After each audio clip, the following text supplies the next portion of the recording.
Okay, that's one. And now two. Why? What's the difference?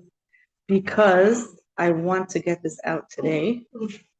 So I'm going to do it on mine also as well. And then you could send it out easy. Yeah, if I could figure out how to do it. Record. What do you want? Like video on you? What? No. Okay, it is recording. Yofi. Okay, so last week in our class about Shir HaShirim, we were able to incorporate ideas about Hanukkah and the idea of Klal Yisrael being the Shoshana, which we see in Shir HaShirim, and we're actually up to that pasuk, and how we discussed the Shoshana, Umino Star Kankanim, Nasta Nes La Shoshanim, why the Shoshana was so important in the screen, in the big picture of us and Yavan and our relationship to Yavan. Why Dafka there in the Ma'os Tzur are Klal Yisrael called a rose, a Shoshana. So we also spoke a lot about why the importance of Hallel, right? And how Hallel, one of the most important parts about Hallel is that Hallel is not only after the miracle, right? But Hallel is actually before the miracle. And we gave 3 examples, right? We gave Yehoshua, we gave Devorah and Barak against Sisera, right? And we gave the example of Chizkiyahu HaMelech, okay, that they said Hallel before they went out to battle. So I want to share I think it's an incredible story, literally by Yomim Hahem Bazman Hazeh, in those times and in these times, about that. So after the Shir last week, I went with my husband to Kever Rashbi, and I said Hallel at Kever Rashbi. And the entire time I was saying Hallel, I said, Hashem, I don't know yet what I'm saying Hallel for, but I'm saying Hallel for all of the miracles that you're going to do. I'm saying Hallel for all of the miracles that are going to happen. I'm saying Hallel for all of the recovery and all of the Yeshuas, all the salvation for Klal Yisrael, for the individuals. I'm saying Hallel now, and I don't even know what I'm saying Hallel about. Okay? And that was because we had just discussed this in the Shir, and that was my main kavanah when I said Hallel. Afterwards, my son, who, as you know, as I mentioned last time we met, he was in the hospital for it was around 3-4 days. Time was a little bit warped then. He got this crazy infection in Syria, which was kind of strange that you're in a tiny, very, very confined tank with 3 other people, and he's the only one who got this really, really bad infection, which is very strange. He was in the hospital, and while he was in the hospital, there were all kinds of rumors going around that he was severely injured. People opened up to healing groups, and I was like, I appreciate all the prayers, but don't everything's okay. He wasn't. I don't know. I guess people I said he still needed a report, right? But people were really, getting very, very, very involved, and it was a lot of outpouring of tefillah. So at that time, when I was in Kever Rashbi, mamish, kimat, the exact minutes that I was there saying Hallel, my son was in Syria in his tank, and he drove over a anti-tank landmine. Wow. And I actually have the video on my phone. It's classified. I can't show it to you, but and you see he in his tank, he drives over and there's this huge explosion, the sand or the dirt or rocks are going flying everywhere. Nothing happened to any of them. They didn't get a scratch. Like we say every night when we light Hanukkah candles, we say Perek Tzadik Alef 7 times, right? Lo penti gof ba'even raglecha. A rock won't even scrape your foot. You're so protected. Ki malacha b'tzavalach lishmorcha b'chol derechecha. It was mamish like that. The tank itself needs only minor repairs. Okay, and my son he shared this with us on our family chat, and he shares the video, which I love, getting these videos. Oh, by the way, guess what happened to me today, right? Went over an anti-tank landmine, right? Here's the video, but don't share it with anybody. Wow. So when he said that, okay, so my other son, who's in Miluim, says to me, well, I also had a miracle today. What was your miracle? And he sends us this article, not article, a short, news flash, blurb, right? Saying that he was in Hebron, and I don't really know what he does in the army, and I have he tells us he's an electrical engineer. I don't know why he was in Hebron, but in any case, he was in Hebron doing something, and they were attacked by terrorists, armed terrorists, and they started shooting at them, and they were able to, Baruch Hashem, as they say, neutralize the terrorists. Yeah. And it was like, when, so I asked the both of them, like, when did this happen? Like, tell me the time. I need to know the time that this happened. And it was when saying Hallel and saying, thank you, Hashem, for the miracles. I don't even know what I'm saying Hallel for. Wow. And that's actually what we say in Hallel. Hallelu Hashem kol goyim, shabchuhu kol ha'amim, right? All the nations come and they praise HaKadosh Baruch Hu. Why do they praise HaKadosh Baruch Hu? Because only they know what miracles we're living through. We don't even know what we're being gifted with. We don't even know what miracles are happening all around us. So it was just incredible. So Oidel Hashem, incredibly grateful to Hashem. And last night, the tank commander, he did come home and he was able to light Hanukkah candles one time with us. And hearing him say Bayomim Hahem Bazman Hazeh was just, it was incredible awareness of, we have no clue how much HaKadosh Baruch Hu is watching over us, is protecting us, is making for us miracles on literally a minute by minute basis. I mean, we knew this, but we get used to it, right? Like we went through 150 tilim, right? And we went through a lot, right? And yet, okay, we forget, right? We forget that, wow, this is just an incredible miracle. Okay, so last week we discussed the Shoshana in Shir. Last week we discussed the Shoshana, and this week we're going to discuss the Yonah, the dove. Okay, so a Yon or a Yun, right, is the male dove, and a Yonah is the female dove. And we see throughout Shir HaShirim, we have 4 basic psukim where Klal Yisrael is called the Yonah. We have in Shir HaShirim Alef Vav, which is the pasuk that we learned.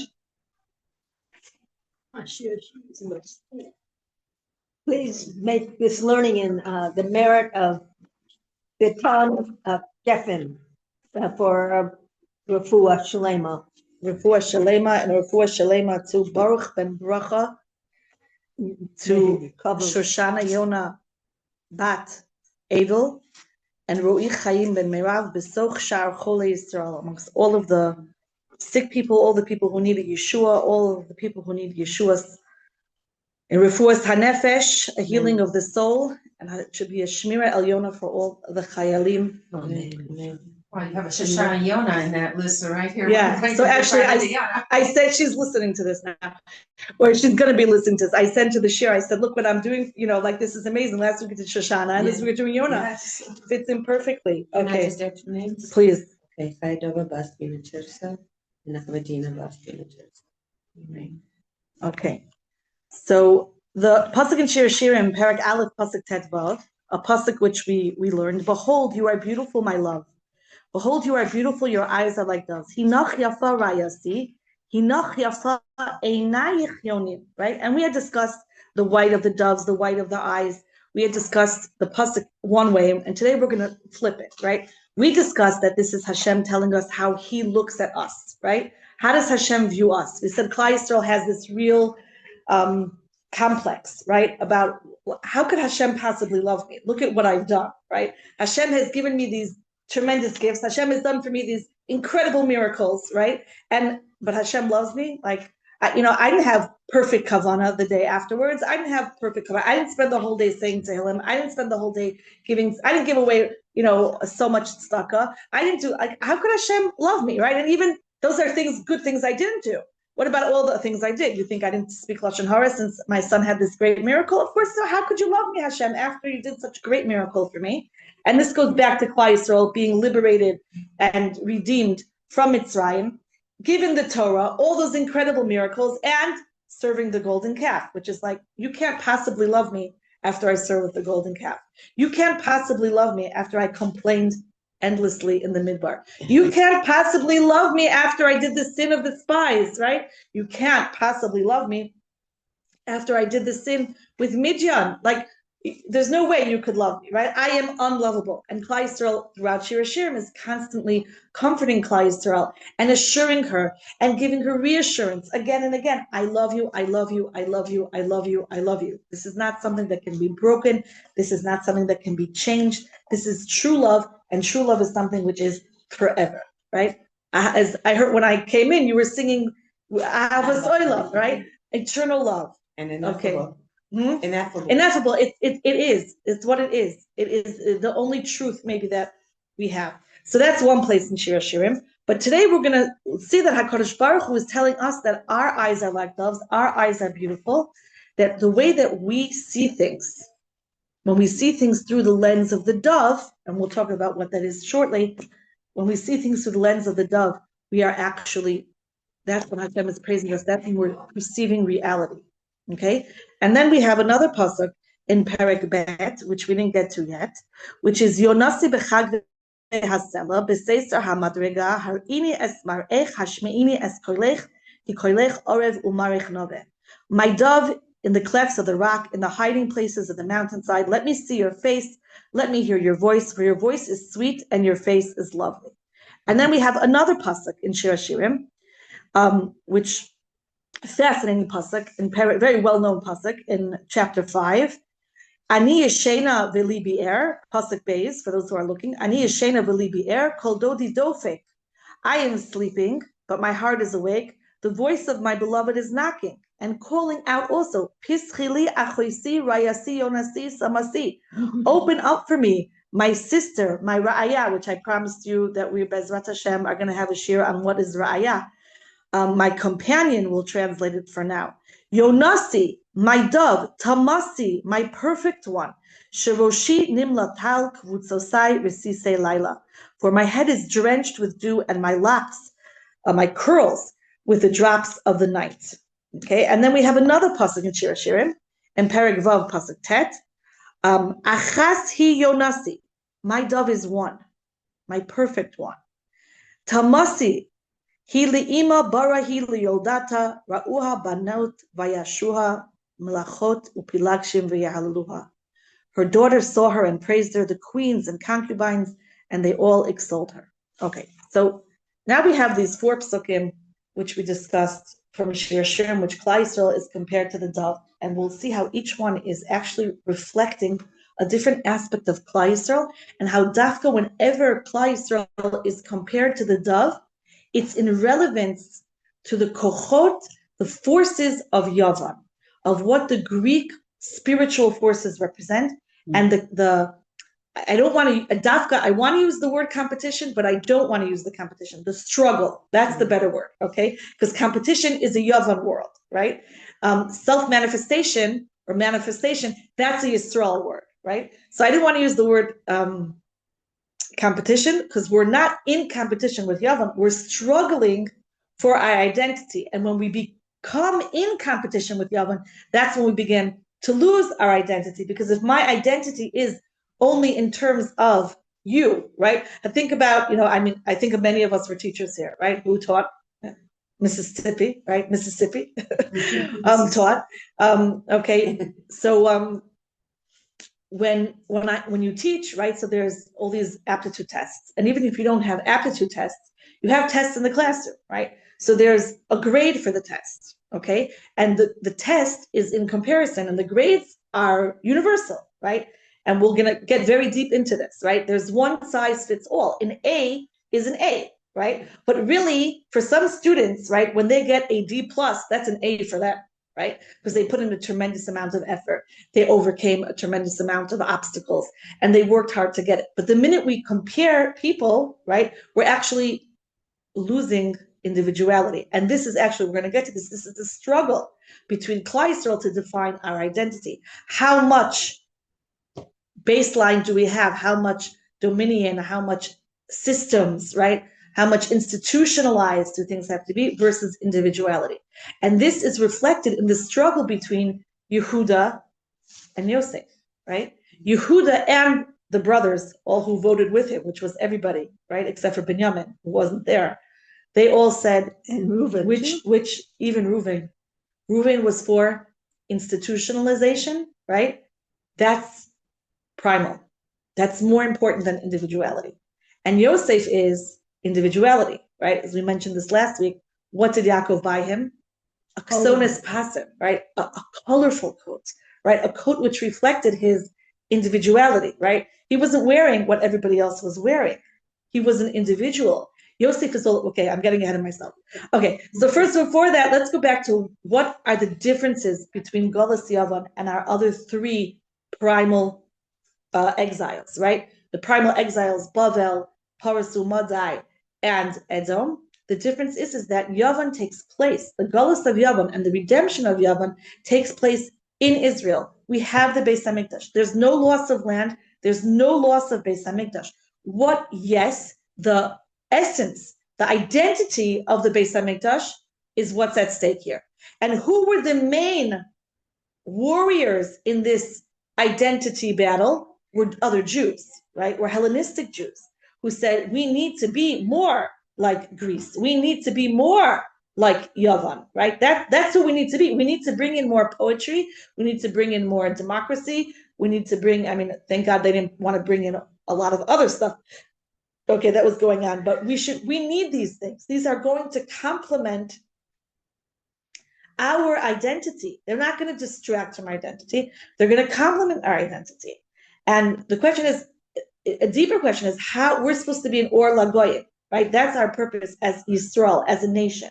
We are supposed to be a light onto the other nations. How are we going to do that?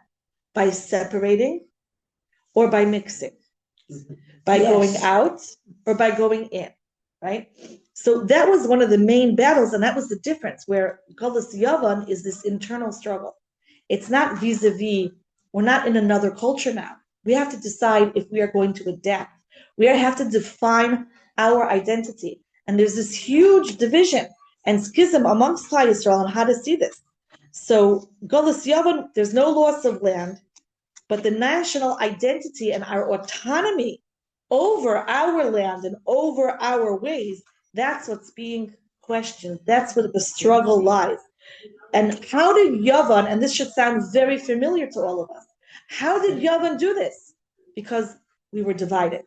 So the minute we were divided about our own identity, Yavan easily came in and could start spreading its toxicity and start spreading its missionary messages to get us on an individual and on a national level. So Yavan, what essentially Yavan did was Yavan caused this breakdown of identity, and Hanukkah is the cure of that identity. Because if you look historically, right, the battle which was won was really short-lived, right? Things went back to bad, and they even got worse, okay? After the Yavanim, ultimately, that was the beginning of the destruction.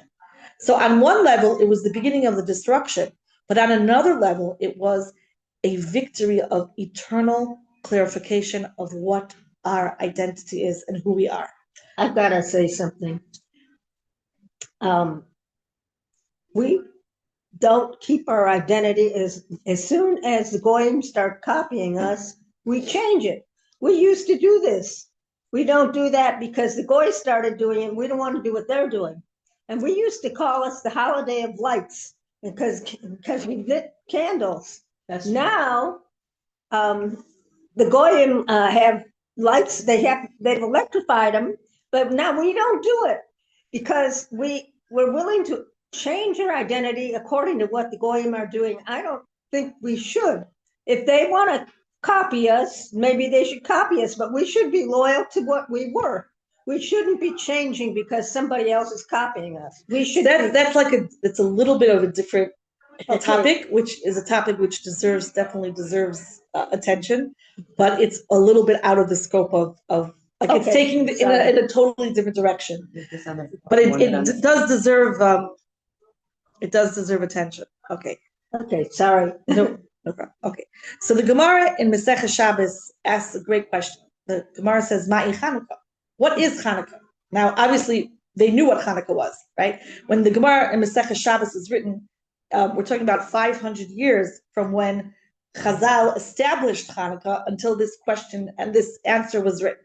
So, what are they asking, Mahi Chanukah? They're struggling with this because if we look at Chanukah as just this simple celebration of we got the Beit HaMikdash back, and there was this miracle of oil, right, that lasted, it was a tiny jug, it wasn't enough, it lasted for 8 days, okay, then like we had a lot of miracles like that, and that's a short-lived miracle. Is it a victory? So Chizkiyahu HaMelech had even greater victories, right? Why isn't that being marked? So there has to be something very deep here, right? Extremely deep and extremely meaningful here, which means that this is something forever.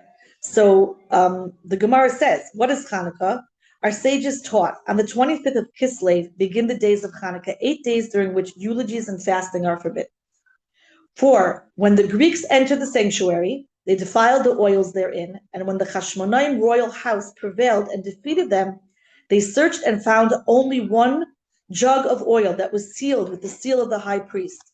And there was in it enough to light for only one day. A miracle occurred, and they lit from it for 8 days.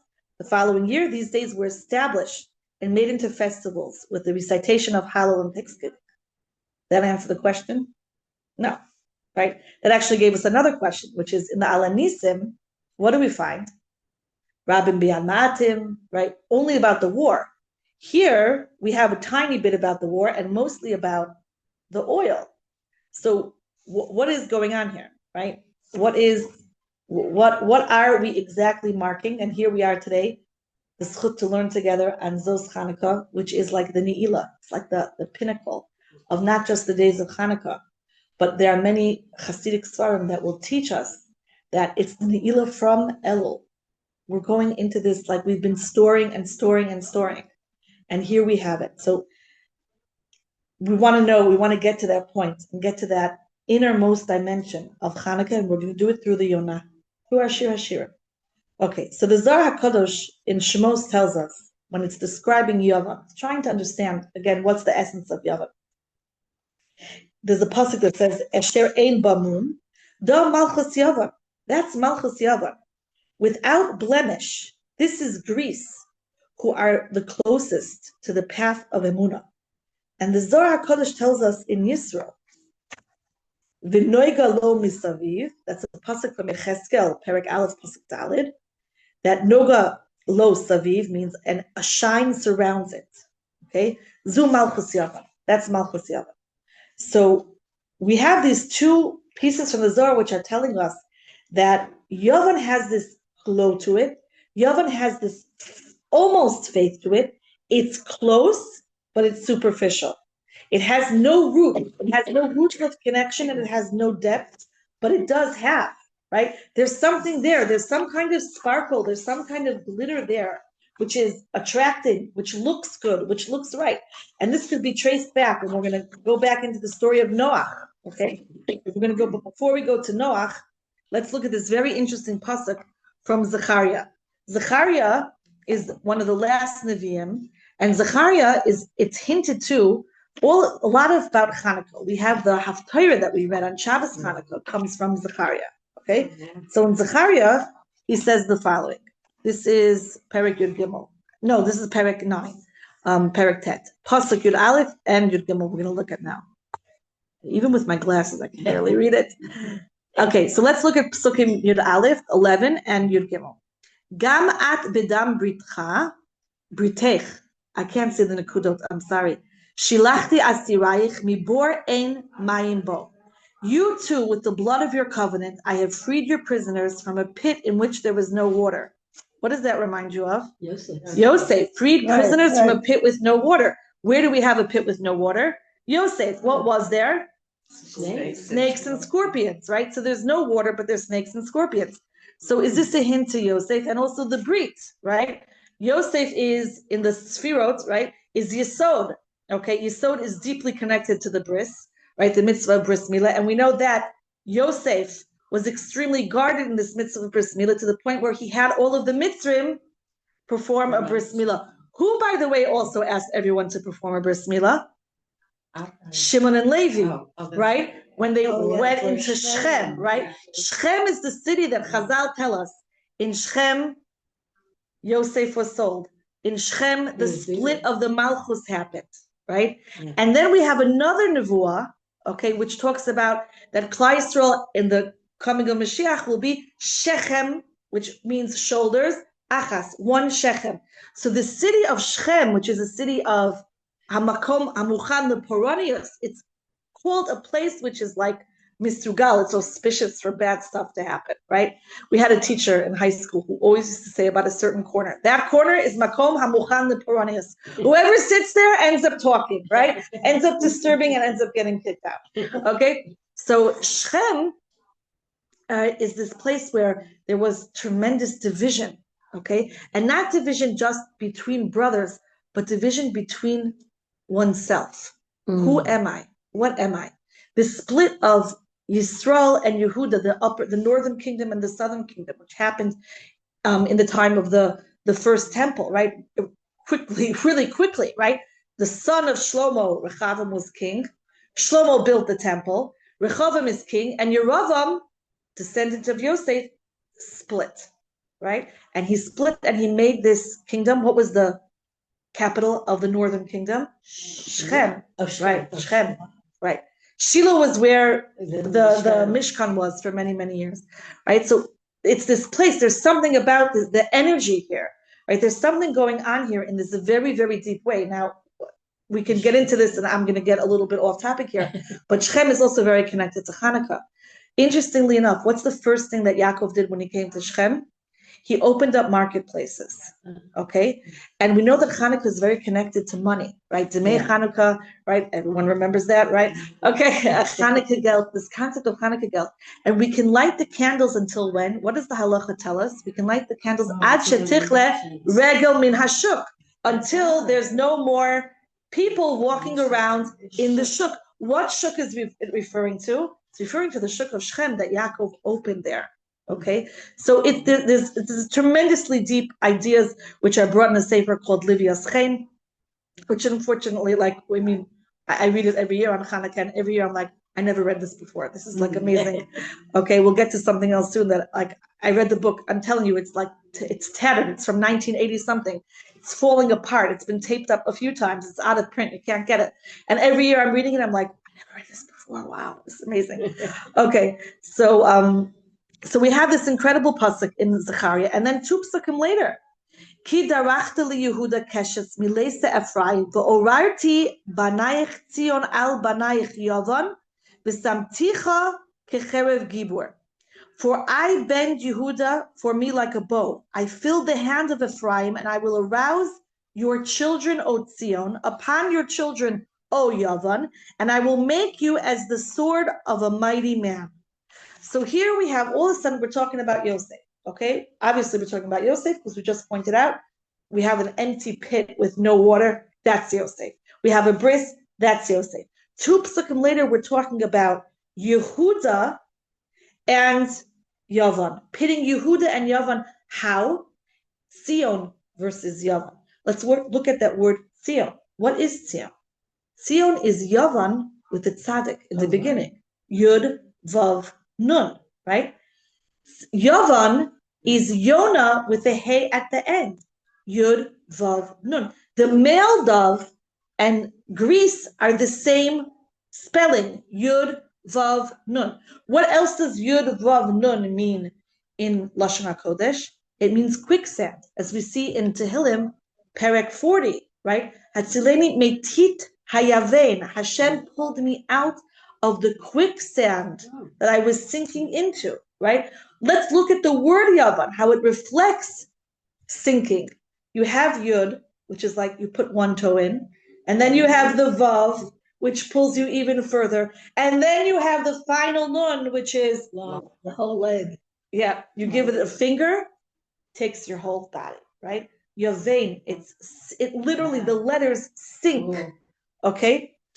So, what is the connection between Yavan, Yona, Tzion, Yavan, all of these things? And we see it from the pasuk in Zechariah that Hashem is telling us, if you want to conquer Yavan, what do you need? You need Hashem. Right. You need the koiches of Yosef. You need the koiches of Yehuda. You need to combine them into Tzion, and that is your identity, and then you could stand tall and proud and unaffected against Yavan. But what is this energy of Yehuda, and what is this energy of Yosef, and how are we supposed to know what that means when we have Yosef and Yehuda pitted against each other in last week's parsha, in this week's parsha, and we have the resolve in this week's parsha. And by the way, a lot of Hasidic masters taught that this parsha Vayigash, right?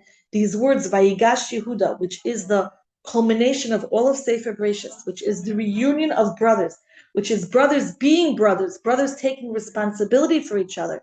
This is the holiest Shabbos of the year. And it's actually even more powerful than all the other Yomim Tovim, because the Achdos it can be me'orer within Klal Yisrael has the power to bring us to the final Geula. And if we look at Sefer Bereshis, what is Sefer Bereshis? Sefer Bereshis, and I think I mentioned this last week, I'm sorry if I'm repeating myself, it's all about brothers, right? Kain and Hevel, right? Okay. One of my kids one time said to me, like, why are you always fighting with your brother? He's like, what do you want from me? Like, even Kain and Hevel fought. Like, he killed him. I didn't kill my brother yet. Like, I'm doing pretty good. You should be proud of me. Very proud.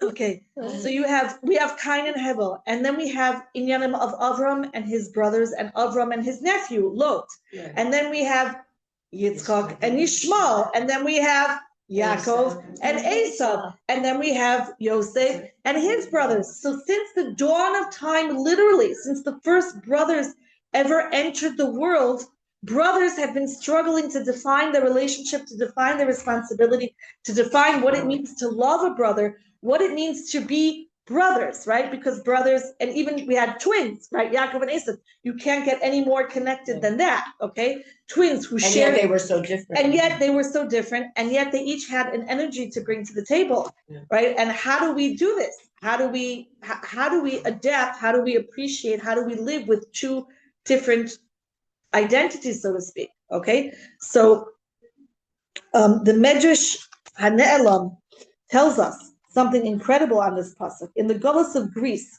who blackened the face of the Jews?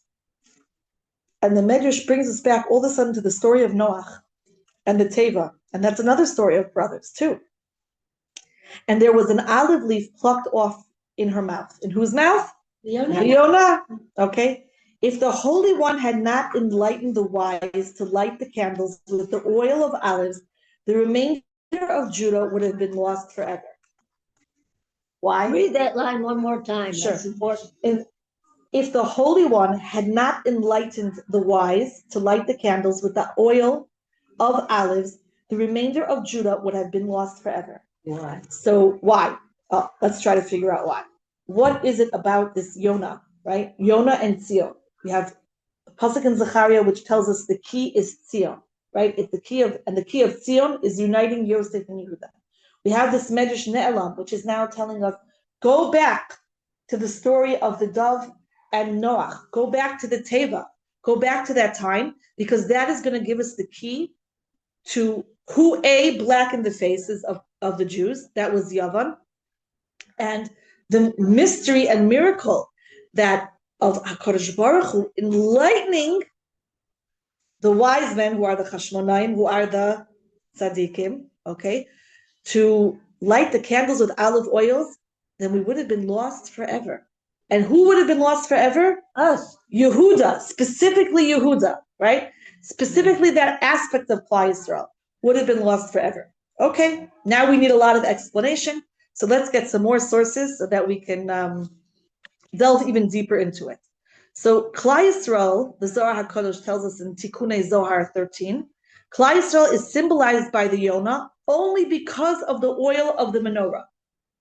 So the connection between us being the Yonah in Shir HaShirim, being the dove, is directly connected to that dove who brought the olive branch, specifically an olive branch, back to Noach. Okay, now let's go into the pasuk in Shir HaShirim. Hinoch yafa rayasi, hinoch yafa enayich yonim. That was the one from Perek Alef, right? Behold, you are beautiful, my love. Behold, you are beautiful, your eyes are like doves.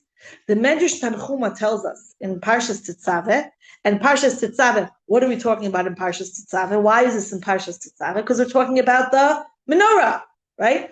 So why the Midrash is talking about the menorah? It's going to talk about the Yonah from the story of Parshas Noach, and it's going to talk about Yavan because it's all connected. So even though we haven't seen yet how. The Medrash says the following: how is Yisrael like the Yonah? When Noach was in the ark, the dove came to him with an olive branch. God said, just as the Yonah has brought light to the world, so too will you, Yisrael, bring olive oil and light it before me. So it is in this particular relationship of, when we're talking about the struggle of Klal Yisrael vis-a-vis Yavan, and this specific gullus, this internal gullus, that we are called the Yonah. Okay? So gullus Yavan is characterized by internal conflict, innate attraction of Yisrael towards Yefes. Who is Yefes? Yefes is the son of Noach. What happened? Noach goes out of the Teva. Noach plants, here we are. Yeah. Noach plants a vineyard. Noach gets drunk. What happens? He takes off all his clothes. He has 3 sons. Cham sees him and mocks him. Okay? And then Shem and Yefes are called, and what do? Walk backwards. They walk backwards and cover their father, give him respect, give him dignity, and Yefes is blessed, Yaf Yafiso ba'ohalo shel Shem, that his beauty will shine, will be in the tent of Shem. We're Semites, right? We come from Shem. Okay, so the beauty of Yavan will find its place, will have a space in our tent. So the aspect of Yisrael, which is similar to Yavan, right, must be the same component as what is actually causing the dissimilarity and the tension and the conflict that we have within us. So when we come in contact with Yavan, what's really being awakened here is not Yavan versus us, but who am I? It's within it. Who am I, right? Who am I? And that balance as a whole. So understanding the basis of the rift between us, within me, and within Klal Yisrael, that's going to give us the understanding of our proximity to Yavan and the challenge of Golus Yavan itself. Okay. So does it exactly spell out what that challenge is? It's like to use the beauty and not get. So we're going to spell it out right now. It's the challenge is the conflict between Yosef and the brothers, specifically Yosef and Yehuda. Okay, so I'm skipping a little bit. I could send you these notes, so if you want to fill in different sources, you can fill in for yourself. Super. Most of it is translated, but not all of it. Okay, so Yehuda and Yosef. The Megala Amukos tells us.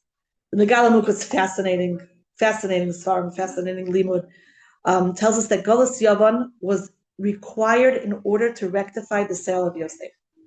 Okay, that it's very, very connected. So I made this chart about the differences, the shitot, right, of Yehuda and Yosef. And this should really sound familiar to us because it's a struggle that we all have internally, and it's a struggle that we have nationally, and a struggle that we're very, very deep in right now, to the point where it's almost like, oh my goodness, like this is a little bit too real. It's like, whoa, this is very charged, and this is very. So we have Yosef. Now, very interesting thing, when Yosef comes, what do the brothers say about Yosef? Heinei Baal HaChalomos, right? What does Baal mean? The owner of dreams. Now, what else is Baal?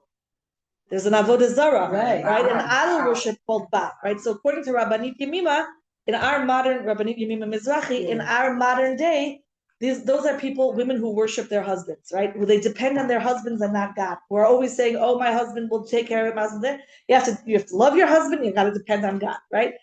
But the Baal in that time was a very, very popular Avodah Zarah, right?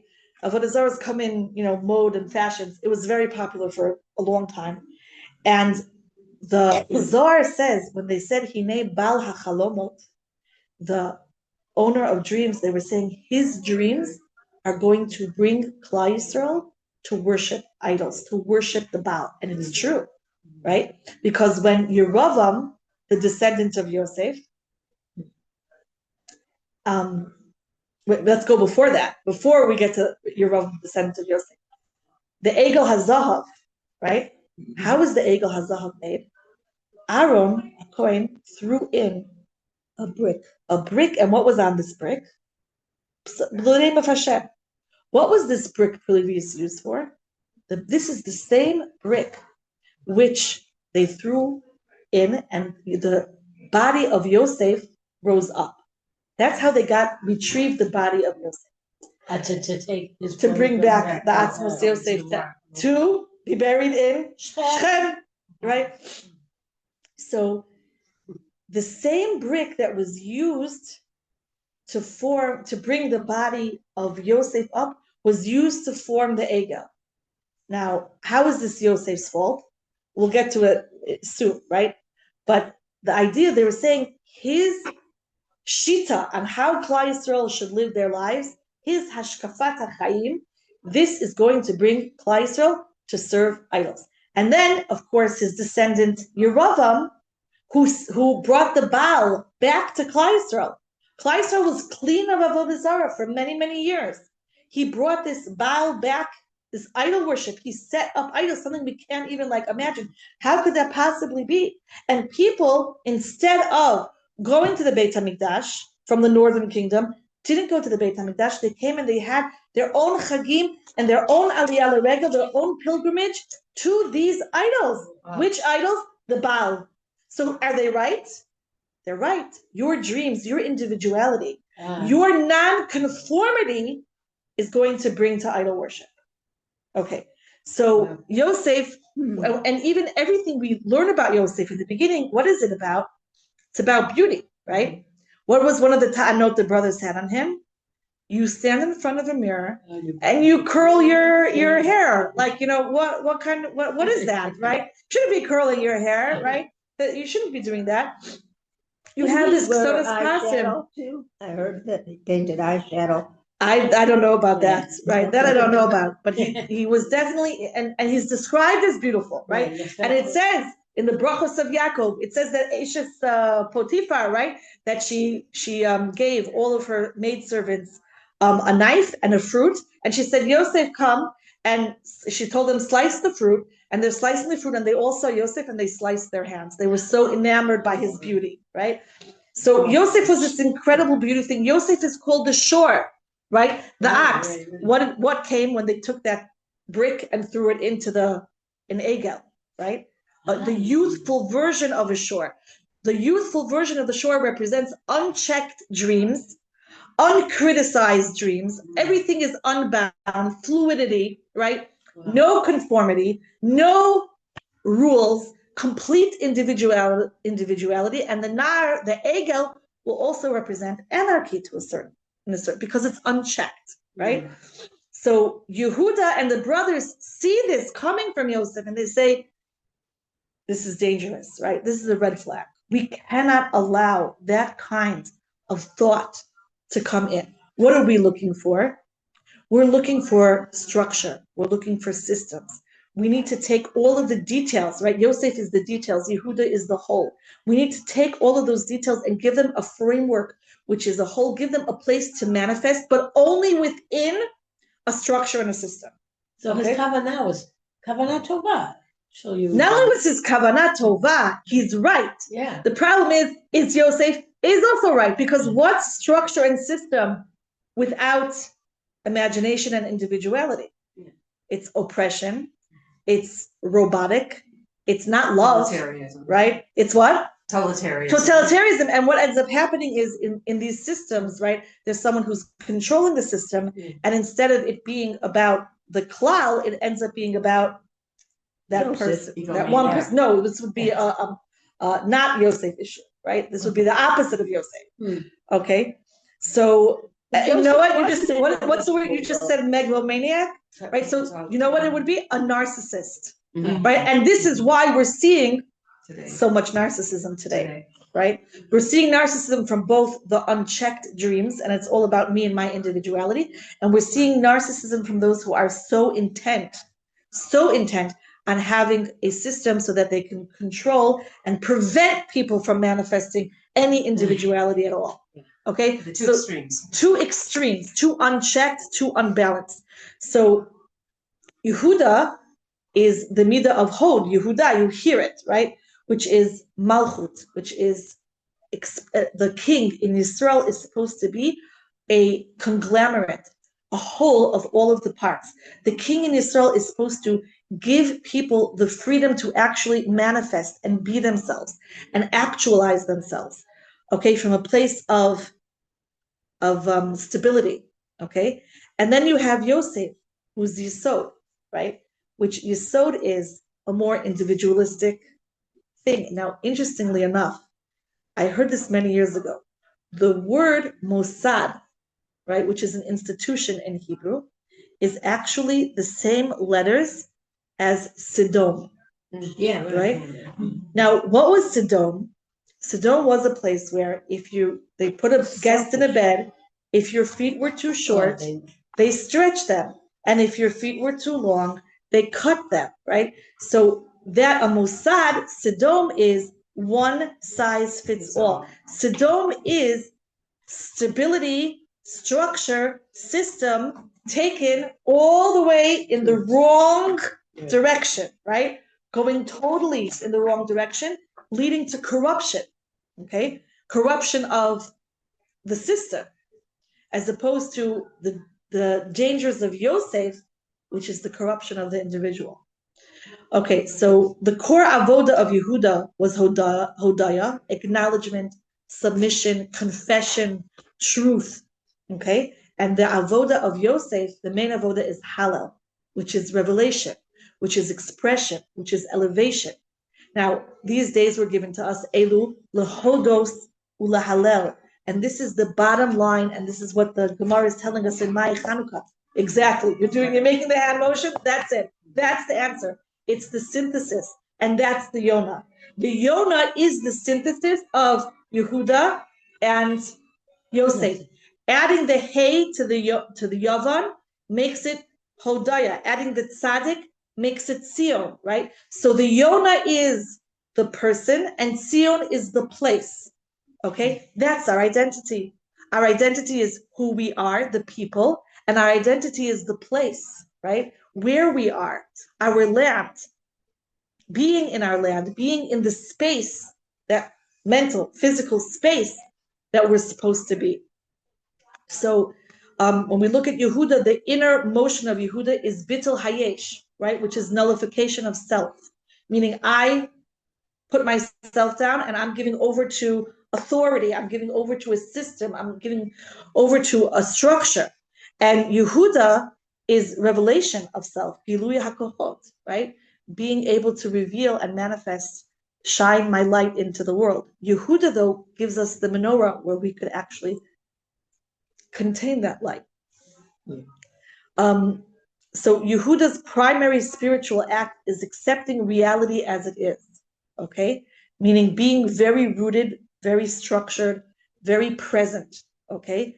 And Yosef's main avoda is revealing the latent potential. He's the dreamer, right? What we could be. Why is Hallel, based on what we said last week in the beginning of this year? Well, that's dreams. Why? Because we're saying Hallel on what is going to happen, not what happened, okay?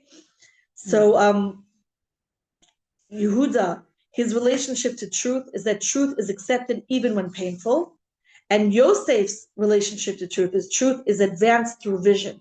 Meaning I can accept the truth now, but I'm always moving forward that things could change, things could evolve, Yeshuot can happen.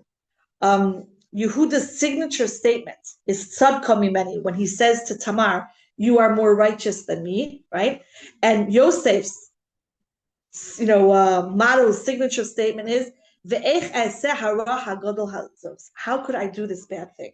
So each one of them check themselves, right? Yehuda checks himself by Tzadka Mimeni. She's right. I gotta admit, Yehuda, Oda. I gotta admit, I gotta confess, I gotta be truthful, right? I cannot claim that another truth is true, right? That a false truth is true. And Yosef, he has to check his passions and his dreams by saying, how could I do this bad thing? This is going overboard, right? This is not going to get me to where I need to be. This is not going to bring me closer to Hashem. This is not going to bring consciousness of God into the world.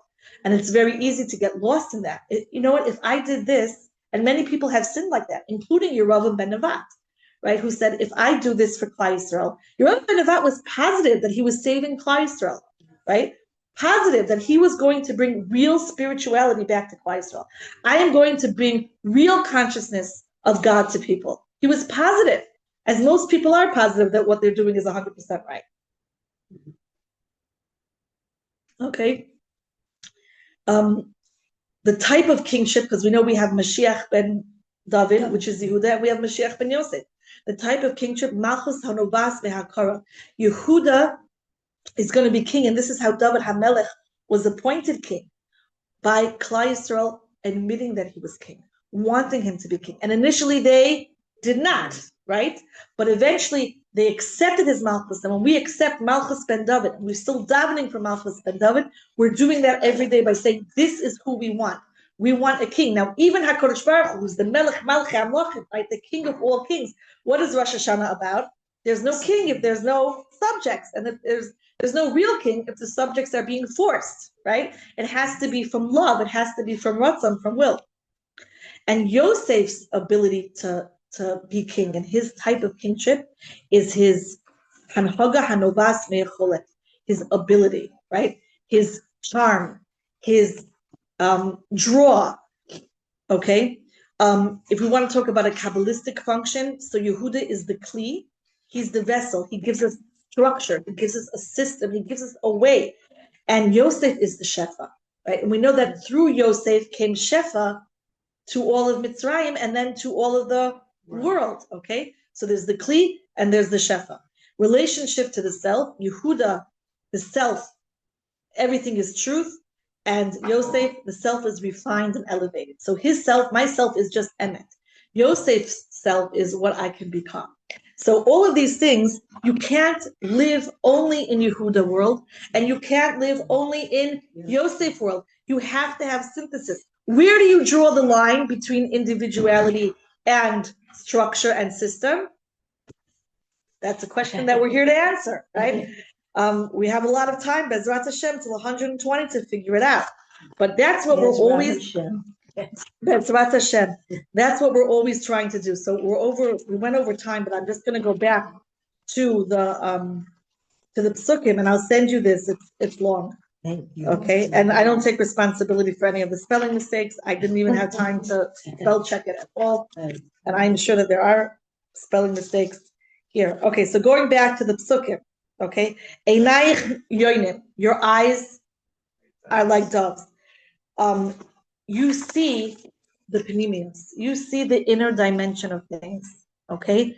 The dove represents a form of vision that does not terminate at surface appearance. Einayich yonim indicates sight-oriented towards panemius, towards the inner message, towards the deeper place, towards essence, towards the deep truth. Yavan has this great show of truth. Yavan has this great klipa, this shell of truth. It has the shell of harmony. It has the shell of intellectualism, of democracy, of all of these great things. But its wisdom shines outwardly, but lacks the rootedness, the roots in commitment and submission, which is hodaya, right? Commitment and submission.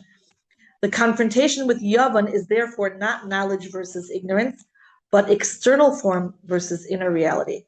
And that's what makes it so difficult. And that's what, yeah, the confrontation with Yavan is therefore not knowledge versus ignorance, but external form versus inner reality. And that's a very, like, that's something to really think about. Like, you can't just hear that or read that once. We have to think about this einayich yonim. We have that ability to see much deeper, right? We have that ability to not get sucked in by any kind of ad or video or external hasbara, right? All these explanations and all these, we can actually get to the godliness of the issue, right? Because our soul is a magnet, and our soul attracts truth. It attracts roots. It attracts the real inner ideas. So that's one pasuk. And now the other pasuk, right, which we said about the dove and returning to Noach with the olive branch. So Chazal explained that just as the dove brought the olive, so Klal Yisrael will bring the olive oil to illuminate before the Creator. And that's the time of not only Aaron HaKohen lighting the menorah, but also of the Chashmonayim. Olive oil symbolizes light that emerges only through crushing and extraction of essence, right? And that's going back to the Einayich Yonim, right? We can extract, we can take out. We are that olive and we are the oil as well, right? We are the Kli and we are the Shefa. We are both. So Greek culture produces this incredible illumination, but it remains superficial. And the light of the menorah, which is drawn from pure olive oil, expresses depth, endurance, and sanctity. So Hanukkah centers not just around the flame, but about the oil. What is the source of the flame? Okay, because you can make a flame from a lot of things. Without this inner light, the Jewish identity would have been lost throughout cultural assimilation. That's going back. If not for the dove, right? If not for the dove who brought back the olive branch, we wouldn't have lit the Hanukkah candles. And then if we wouldn't have lit the Hanukkah candles, Judah would have been lost. Okay? All right, going back to the Yonah, the Yavan plus the Hay, the proximity between Yavan and Yonah reflect a theological reality. Greek culture values wisdom, beauty, and creativity, qualities also present in Klal Yisrael. The distinction lies in the presence of the divine name, of having that connection to HaKadosh Baruch Hu, when creativity and intellect, okay, are detached from the bris. What is that? And Malchus Shamayim. Then they're Yavan, this treachery of quicksand, of deepening. But when they're attached, then when we add the hay, that's when we get the creativity, the individuality, and we get the hay from Yehuda, and obviously HaKadosh Baruch, right, connecting us to HaKadosh Baruch Hu through the hay of Yehuda. We now have a framework to be creative. We have a framework to be ourselves. We have the ability to be ourselves and not, people say be open-minded, but not so open-minded that your brains fall out, right? Okay, that's exactly what we're talking about. We need a structure, we need creativity, we need individuality, but we also need boundaries. Because without boundaries, without some kind of structure, we're never going to be ourselves. We're going to end up being Yavan, which is this alter ego fakeness. We're going to be those pictures that people put up on Facebook that everything is perfect. People don't use Facebook anymore, I think. I think they use only Instagram and status and stories. And that's all fake. And everybody knows it's fake. And the whole world is talking about how it's fake. And we still do it and we still watch it. And this is how people make money today, by posting these fake videos. And HaKadosh Baruch Hu tells us, Einayich Yonim. You don't see that. You can see yourself for who you really are. Okay, so we're going to stop here because I see it, We're finished, but there's actually a lot more to say. Maybe we'll finish. We're not meeting next week. What about the next week? Why? Because I have to be in court. Okay. The following week? Will you be here the following week? I think I also have court. I sent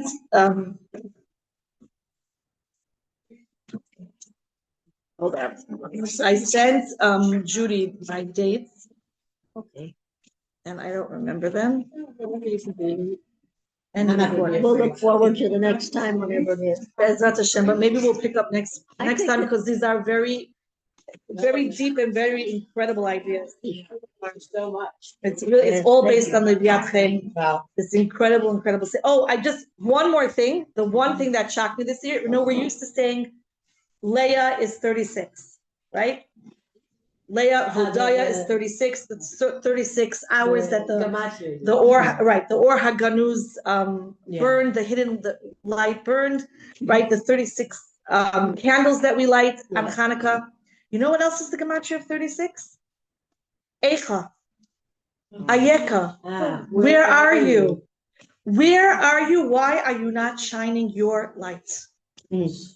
Why are you not giving that Hodah like Leah? Why are you not giving your individual Hallel like Yosef? Ayeka, where are you? I was like blown away. I'm like, how did I not? I read that. Wow. I've read this book. I'm telling you, I've had this book for many, many years, and I read it every year on Hanukkah. How did I not? Okay, it's a couple hundred, it's like 400 pages, but how did I miss that? That is incredible. So this is all from that book? Yes, and Liv Yatchen. You can't get it. The reason why I'm glad I'm not recording now, but